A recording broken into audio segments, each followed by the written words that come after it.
오늘 에스더의 말씀은 어제 말씀에 이어지고 있습니다.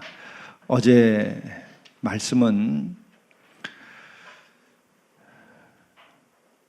모르드게가 국무총리격인 하만에게 무릎을 꿇고 절하지 않겠다고 하는 일들로 인하여서 마침내 이 하만이 분노하게 되고, 하만은 이 모르드게만이 아니라 유다인인 그 모르드게의 민족을 다 멸하고자 하더라. 온 나라에 있는 유다인 곧 모르드게의 민족을 다 멸하고자 하더라. 이렇게 작정을 하고, 당시에 이 왕정시대에 왕으로부터 절대 신임을 받고 권한을 위임받은 이 모든 대신 가운데의 대신, 지금으로 말하면 국무총리와 같은 위치에 있는 이가 모든 유대인들을 죽이고자 작정을 했습니다. 이때에 당시에 한 여인에게, 당시에 한 여인이라고 하는 것은 참으로 오늘 이 시대엔 상상도 할 수 없을 정도로 연약한 존재로서 사회적 위치를 가지고 있었습니다. 그러나 이 에스더라고 하는 한 여인을 통해서 이 민족 전체가 구원함을 받는 일이 일어나게 됩니다. 이와 같은 일이 일어나는데 어떠한 과정을 거치는가 하는 것이 오늘 주어진 말씀입니다. 이때 모르드게는 에스더를 불러서 이야기를 합니다. 우리 민족 모두가 다 이제 죽임을 당하게 되었다. 이것을 막아야 된다. 내가 왕비가 된 까닭은 바로 오늘을 위하여서 하나님께서 너에게 그와 같은 자리를 준 것이 아니겠는가 하는 그런 마음을 가지고 내가 이 일을 막으라고, 막아야만 한다고 이야기를 한 것이죠. 이때의 상황은 참 딱합니다. 에스더가 왕을 만나야 왕에게 이 같은 이야기를 할 수 있을 텐데 왕을 만날 기회가 없습니다. 그런데 당시에는 어떤 일이 있었는가 하면은, 남녀를 막론하고 누구든지 어떤 대신이든지 왕의 부르심을 받지 아니하고 왕이 거하고 있는 그 안뜰에 들어가게 되면 그들은 모두 다 죽임을 당했습니다. 그것이 당시의 법이었습니다. 왜 그렇게 할까요? 그것은 자객들, 왕의 목숨을 노리는 이들, 정치적으로나 혹은 군사적으로 적대자가 자객으로 스며들어서 왕을 죽이는 일이 생길 수 있기 때문에 왕이 부르지 않은 자는 왕이 살고 있는 뜰에 들어가지 못합니다. 들어가면 그것은 무조건 사형이에요. 다만 예외가 있는데 그것은 바로 그 왕이 가지고 있는 그 규, 옥이나 금으로 되어 있는 것입니다. 끝이 뾰족하고 밑이 넓게 되어 있는데 이것을 보여주면 왕이 허락하는 거죠. 이것은 왕비라 할지라도 못 들어갑니다. 심지어는 자기 아들이라 할지라도 부르지 않았는데 들어가면 안 됩니다. 굉장히 무서운 거죠. 이러한 때에 에스더는 왕이 부르지 아니했는데도 불구하고 그는 민족을 살리기 위해서 에스더는 결단을 하고 들어갑니다. 그때 그가 고백한 것이 죽으면 죽으리라, 이런 이야기를 합니다. 그런데 죽으면 죽으리라고 이야기할 때 앞에 나와 있는 중요한 것이 있어요. 그것은 뭐냐면은 홀로 자기가 그냥 죽으면 죽으리라 이렇게 하지 아니하고, 그는 또 다른 어떤 그 수를 꾸미고 술수를 가지고 전략을 가지고서 죽으면 죽으리라 하는 결연한 자세로 들어간 것이 아니라 금식하였다는 거예요. 자기만이 아니라 모르드게에게도 나를 위하여 금식하고 이 일을 위하여 금식하고, 또한 자기의 수발을 들고 있는 하녀들에게도, 시녀들이죠, 나의 시녀들과 더불어라고 표현되어 있는데 시녀들에게도 금식을 하자, 이렇게 한 거죠. 여기서 죽으면 죽으리라고 하는 그 근거는 무엇인가? 그것은 바로 믿음이라고 하는 겁니다. 그리고 어제 나오는 말씀처럼 모르드게가 이 하만에게 무릎을 꿇고 머리를 숙이지 않는다는 것은 정치적 동기나 혹은 개인적인 경쟁심 때문에서 무릎을 꿇지 아니한 것이 아니라는 거죠. 뭐 때문에 그렇죠? 하나님만을 경외해야 하기 때문에 사람들 앞에서 어떤 권력 앞에서 무릎을 꿇고 절하지 않는다는 거예요. 이게 기독교인들, 이게 하나님을 믿는 사람들의 기본 자세입니다. 우리는 어떤 권력에 대해서도 우리는 무릎을 꿇고 절하지 않습니다. 우리는 오직 하나님의 말씀에 대하여서만 순종하고 또한 우리는 그 하나님만을 경외하는 거예요. 우리가 마음을 다하고 목숨을 다하고 뜻을 다하여 라고 하는 것이 뭐냐? 바로 그거예요. 하나님 외에는 누구에게도 무릎 꿇어 절하지 않는다는 거예요. 그러면 이것은 뭔가요? 나의 신념인가요? 나의 의지인가요? 아닙니다. 순종이에요. 그렇기 때문에 이와 같은 결연한 행위에도 불구하고 신앙인들은 교만하지 않아요. 신앙인들은 뻣뻣하지 않아요. 신앙인들은 목이 곧지 않아요. 왜? 하나님을 경외해야 하기 때문에 삶과 온유함에 이르게 되는 거예요. 삶과 진리 앞에 그 진리인 말씀에 내 자신을 복종케 하는 거예요. 이게 인간이 가지고 있는 가장 위대한 힘입니다. 이것이 신앙의 가장 위대한 힘입니다. 이것이 우리가 거룩한 삶을 살아갈 수 있는 길이에요. 그래서 우리는 신앙인에게는 영웅이 없어요. 오직 순종하는 자만 있는 거예요.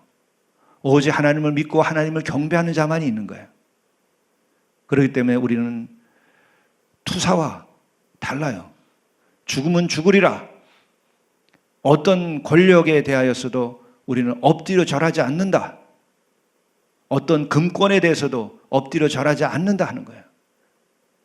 그것은 바로 하나님의 본래의 명령이었고 계시였고 율법의 첫 번째로 중요하게 생각하는 것이고 이로 인하여 인간이 우상 숭배하지 아니하는 거예요. 어제도 말씀드린 것처럼 이것의 시작은 출애굽 사건입니다.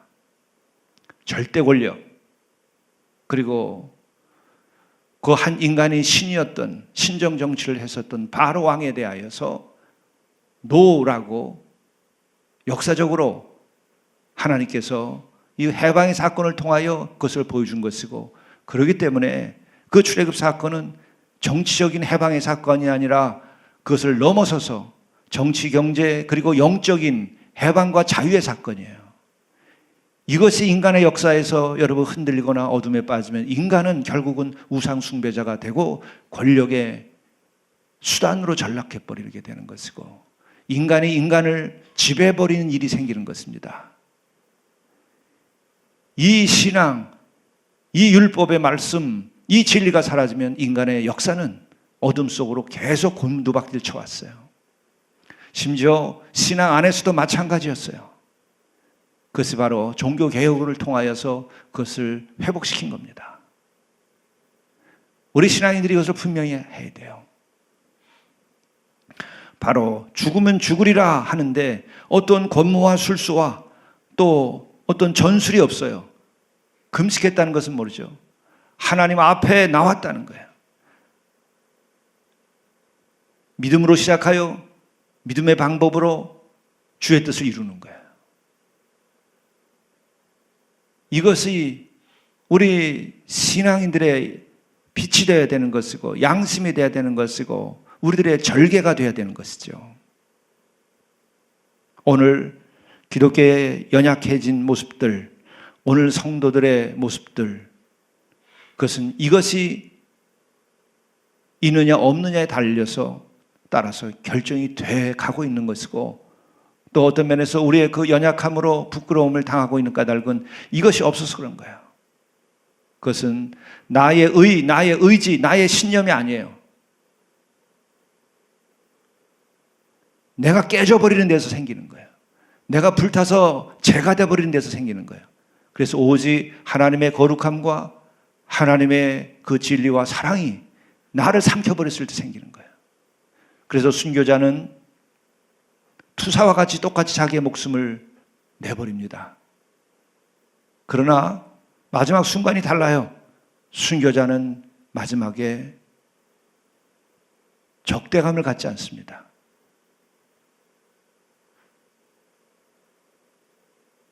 상대에게 돌을 들지 않습니다. 대항하지 않습니다. 그래서 2000년 기독교 역사에서도 순교자를 정하는 때에, 순교자를 정할 때 꼭 중요한 것을 하나 평가를 하고 순교자 반열에 올려요. 그것은 마지막 죽음을 당할 때에 그가 적대 행위를 했느냐 안 했느냐, 이것을 가지고 순교자냐 아니냐를 결정해 왔어요. 이 순교자의 정신, 이게 어디서 나오는 거죠? 예수 그리스도의 십자가에서 나오는 거예요. 그 예수 그리스도의 십자가가 모든 것의 모든 계시입니다. 그것은 바로 이미 구약에도 나오고 있는 이 말씀에서 보는 것처럼 그것은 하나님에 대한 경외심에서 곧 그것이 우리에게 있어서는 순종으로, 그것이 인격적으로는 온유와 겸손에 이르게 되는 거예요. 이게 결국은 십자가요, 이게 그리스도의 평화의 길입니다. 그래서 같은 목숨을 내놓더라도 순교자는 다른 길을 가는 거예요. 더 높은 길을 가는 거예요. 자유의 길을 가는 거예요. 분노로부터 자유로운 거예요. 나 자신으로부터 자유로운 거예요. 이것이 분별이 안 되면 결국 가장 주께 가까이 있다고 생각하면서 가장 주께로부터 멀리 있는 저주에 해당하는 거예요. 투사와 순교자는 달라요. 사랑과 인간의 의는 전혀 다른 거예요. 신앙과 신념은 극과 극이에요. 그래서 우리는 십자가에 자신을 죽이고 못 박으라, 이 얘기를 하는 거예요. 사도 바울이 옛사람 나는 죽었다. 나의 의지도 죽었고 살고자 하는 내 생명을 지키고자 하는 그 마음조차 죽었다는 거예요. 오직 주를 위하여 살고 주 안에 살고 십자가로 사는 거예요. 이게 도예요. 이게 진리예요. 이게 길이에요. 우리가 마지막 이루어야 하는 가장 높은 진리예요. 가장 높은 신앙이에요. 가장 아름답고 가장 거룩한 그리스도인의 완전이 거기에 있는 거예요. 근데 우리들은 말만 그리스도인의 완전, 말만 거룩, 이런 얘기를 하는데 바로 여기에 있는 거예요. 우리의 추구, 우리가 이루어야 될 것은 바로 이거예요. 그것이 우리에게는 십자가로 나타나는 거예요. 예수 그리스도의 평화, 그것은 십자가를 통하여 이루어지는 거예요. 우리의 진리, 우리의 성화, 그것은 십자가를 통하여 이루어지는 거예요. 그것은 나를 죽이고 나의 신념으로부터 해방된 그 자유의 세계에 있는 거예요. 우리는 그렇기 때문에 이 모르드게나 혹은 에스더의 이 나라 사랑, 이것은 투사의 사랑이 아니고 십자가의 사랑이고 그리스도의 사랑이고 하나님을 경외하는 것으로부터 시작되는 거예요. 우리의 결의의 사랑, 그것은 바로 십자가를 통하여 이룩되는 거예요. 나를 근거로 하여 세상의 논리나 세상의 이념으로 이루어지는 것이 결코 아니에요. 진리로 이루어지는 것이고 그것은 십자가로 이루어지는 것이고 그 중심에는 내 마음을 다하고 목숨을 다하고 뜻을 다하여 우리 하나님을 사랑하는 그 사랑 가운데서 이루어지는 거예요. 그래서 우리는 보네포의 20세기 그 마지막 죽음을 또한 우리가 생각할 수 있어요.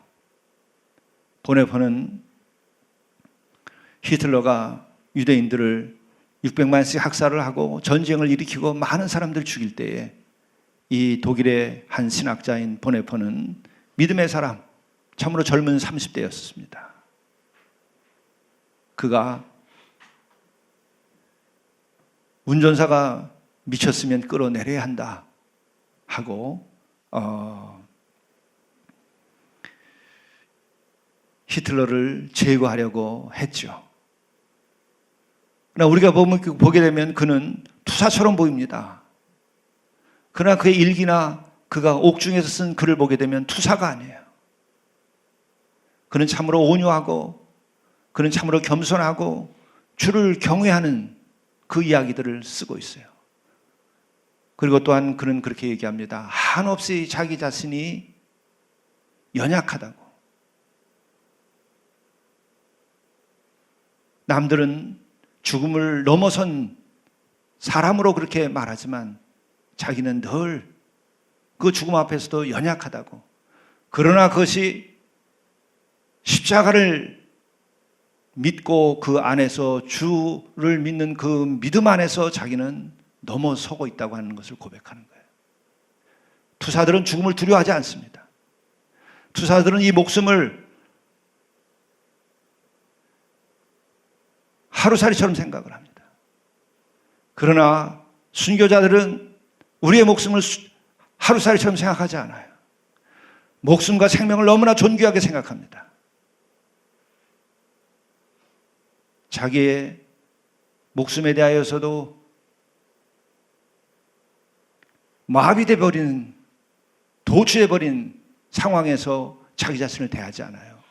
그래서 두려움이 있고 진실한 자기 마음에 대한 아픔이 있어요. 예수께서도 마찬가지로 그랬습니다. 예수께서는 자기의 목숨을 놓고 그 주님께서 이 쓴 잔을 나에게서 지나가게 할 수 있으면 지나가게 해달라. 무작정 가서 죽겠다고 하는 것이 아니에요.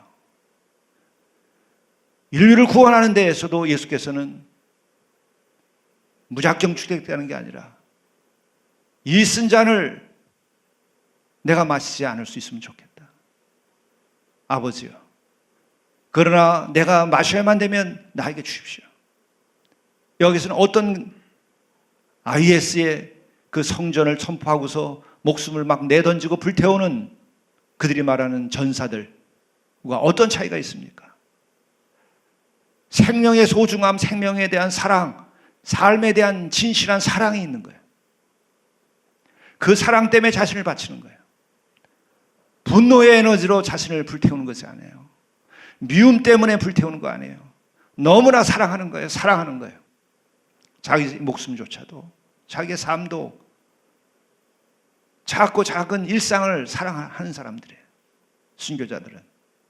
그러나 내가 마셔야 될 것이기 때문에, 나의 신앙은 양보할 수 없는 것이기 때문에, 나는 하나님을 양보할 수 없기 때문에, 나는 믿음을 지켜야 되기 때문에 우리는 그 길을 가는 거예요. 그래서 이러한 순교자를 삶을 살고 십자가를 통하여서 자신을 바치는 이런 보네포와 같은 이들, 이러한 이들은 참으로 옆에서 같이 보기에는 연약한 사람들이에요. 민감한 사람들이에요. 순수한 사람들이에요. 전혀 영웅이 아니에요. 너무나 작은 사람들이에요. 너무나 겸손한 사람들이에요. 그러나 그를 삼킬 수 있는 것은 그 무엇도 없어요. 그를 이길 수 있는 것은 아무것도 없어요. 왜? 그는 주께 바쳐졌기 때문에, 주의 말씀의 모든 것을 걸었기 때문에, 그는 하나님을 진실로 사랑하기 때문에. 우리가 가는 길은 이거예요. 이게 진리예요. 얼마나 이것이 존귀한 것인지. 우리 인간의 가장 영혼의 자유는 거기에서 오는 거예요. 우리는 율법의 그 많은 율법주의자들이 예수 그리스도가 오셔가지고 그들로 인하여 죽임을 당하고 또한 그들의 그 부족함을 늘 지적하셨어요. 왜 그 거룩한 백성들이 그렇게 돼버렸을까? 나중에 자기 의 때문에 그런 거예요. 나라고 하는 것이 원수예요. 우리가 조그만 선을 행해 보십시오. 또 작게는 우리가 자식들에 대해서도 돈 벌어서 힘든데 해서 자식들을 먹여 살리고 또 도와주면 우리의 마음속에 그런 게 생겨요. 내가 너를 위해서 얼마를 해줬는데 임마, 그게 인간이에요. 신앙이는 것을 이겨나가는 거예요. 자식에 대해서도 하물며 그러는데 우리가 세상에 어디에 가서 나를 넘어설 수 있습니까? 나를 어떻게 초월할 수 있습니까? 내가 한 것이 얼만데, 내가 선을 행한 것이 얼만데. 이것을 뛰어넘는 것은 신앙 안에서 외에는 없어요. 우리가 지금 이 역사를 이끌어가는 모든 지도자들이라든지 또한 우리의 친구와의 관계에서라든지 성도들과의 그 관계에서 우리가 참된 길을 가는 길은 다른 데 있잖아요. 십자가에 나를 죽여야만 가능한 거예요. 나의 의를 내세우는 순간부터 우리는 자기 우상에 빠지고 자기의 우상에 빠지는 순간부터 우리는 하나님의 은혜와 사랑 가운데 있다가 우리는 심판과 저주의 자리로 옮겨 앉게 되는 거예요. 이게 무서운 법입니다. 그것이 집안에 자리 잡히면 그 집안이 어려워져요. 가족 관계가 어려워져요.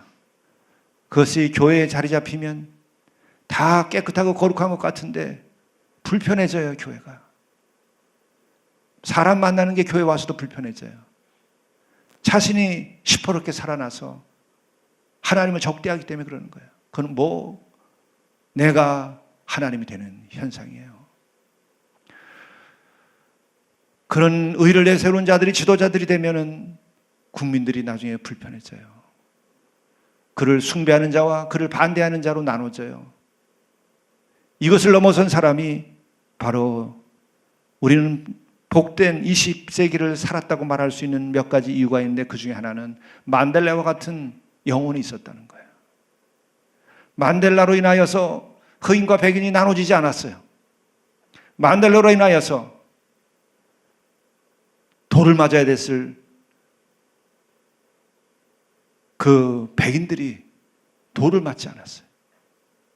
동시에 돌을 들고 피를 흘리며 살인자들이 되었을 흑인들이 그와 같은 살인자가 되지 않고 악에 빠지지 않았어요. 적어도 30만 아니면 300만이 죽을 것이라고 예상했었던 남아공화국이 피를 흘리지 아니하고 지금 아프리카에서 가장 평화로운 나라 가운데 하나, 가장 잘 사는 나라가 되어 있어요. 이게 바로 자기의 의를 내세우지 아니하고 십자가를 진 한 지도자에 의해서 이와 같은 일이 생긴 거예요. 여러분, 이것이 진정한 역사 철학이에요. 이것이 진정한 우리가 가야 할 진리의 길이에요. 바로 예수가 길이고 그리스도가 길이고 십자가가 길이에요. 주님의 길을 가야 돼요. 주님 팔아먹지 말고 주님의 그 십자가의 길을 우리가 가야 되고 우리가 십자가에서 자유를 얻어야 돼요. 우리가 어둠에서 벗어나야 돼요. 누가 누구를 정죄해서는 안 되는 거예요. 그리스도인들은 순교자의 길 가는 거예요. 저도 젊은 날에 이와 같은 그 영적인 많은 굴곡과 여정을 겪어봤어요. 젊은 시절은 어쩔 수 없이 자기의 의에 사로잡혀요. 젊은 시절은 정말 쉽게 자기의 목숨을 내놓을 수 있을 자신감이 생겨요. 거리에서 몇 번씩 저도 죽을 마음을 먹고 제 이름을 학성회장의 이름을 걸고 금식 투쟁으로 유신말기에 모든 걸 바쳤던 때도 있었어요. 그것이 참으로 젊은 날에 큰 훈장처럼 마음속에 남아있는데 그것이 결국은 교만에 빠지게 만드는 거예요. 그것이 결국 자기의 의를 내세우게 되는 거예요. 그것이 결국 주의 나라와 그 의를 만드는 데에 또 친구의 관계에 있어서도 내 편과 내 편이 나눠지는 거예요. 그것은 그리스도의 길이 아니에요. 그리고 그 분노를 씻는 데에 10년여의 시간이 걸렸어요.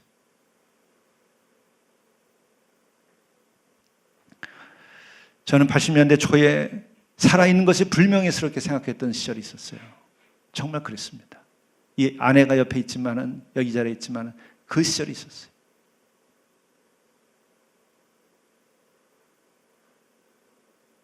결국 진리를 보게 된 거예요. 그 시행착오를 거쳐서. 왜 예수가 길이요 진리요 생명인가 하는 것을, 그 간단한 말이 얼마나 위대한 것인가를, 십자가가 왜 구원인가를, 그것은 죄만 씻는 것이 아니라 이 역사를 회복시키고 그리스도의 평화를 이루는 것은 역시 십자가, 진정한 샬롬을 이루는 것은 십자가라는 것을 깨달았어요. 그게 성경이 달리 보입니다. 이 모르드게의 그리고 에스라와 에스더, 느헤미야 이와 같은 이들은 하나님을 경외하는 자들이에요. 거룩한 사람들. 우리 한국, 우리 백성들은 하나님을 본래 경외하는 백성들이었어요. 지금 이렇게 돈을 숭배하고 권력을 숭배하고 또 칼칼이 찢어지고 돌을 들고 이렇게 우리들이 살아가고, 그 무서운 우리들의 심판의 상징은 젊은이들이 포기했다는 거예요. 혼인도, 여러분 이게 얼마나 무서운 일인 줄 아십니까?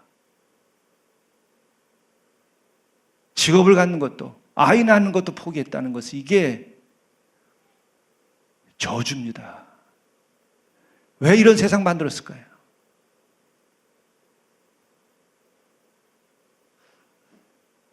하나님의 진리와 말씀이 아니라 우리 인간의 탐욕이, 인간의 의의가 이렇게 만들어 놓은 거예요. 결코 우리는 잘 살고 있는 거 아닙니다. 우리는 이 역사를 세워놓고 우리가 진정으로 가야 할 길이 무엇인지, 진정한 평화를 우리가 위하여서 헌신해야 됩니다. 정말 우리는 하나님을 경외하는 것으로 인하여서 나라를 사랑하고, 그 하나님을 경외하는 것으로부터 시작돼서 결례를 사랑하고, 그 가운데서 우리가 서로 이 물질주의를 넘어서서 빈부의 격차를 우리가 무너뜨려야 돼요. 새로운 세계를 만들어야 돼요. 그래야 젊은이들, 내 자식들이 꿈을 갖습니다. 그리고 우리는 미움의 돌을 내려놔야 돼요. 그래야 진정한 통일이 옵니다. 그래야 우리는 진정으로 서로 아름다운 백성으로서 새롭게 살아갈 수 있을 것이요. 이를 위하여서 바로 우리가 해야 될 것은 이러한 복음을 선포해야 돼요. 가짜 복음, 싸구려 복음이 아니라 이 십자가의 복음을 우리가 선포해야만 됩니다. 참으로 이 사순절 우리 자신을 돌이켜보아야 하는 이 계절에 이 성경 말씀을 통하여서 우리가 어떻게 나라를 사랑하고 어떻게 결례를 사랑해야 되는가, 바로 그것은 참 신앙, 하나님을 경외함으로부터 우리들이 삶과 우리들이 온유하고 겸손해지며 우리가 십자가를 지고 사랑해야 함을 말해주고 있는 것입니다. 이것이 진리입니다. 기도하시겠습니다.